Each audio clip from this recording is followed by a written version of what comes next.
Hi my lovely viewers, this is Hello IT World Learning Tutorial channel for you. Today in this tutorial I am going to show you how to install and setting Spotify music on Microsoft Store on Windows 11. So for this case we have to go to the start. Here we will click the Microsoft Store.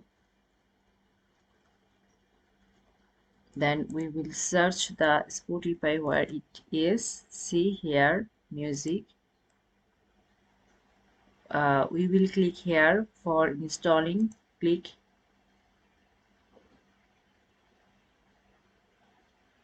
here the descriptions why we use the Spotify music.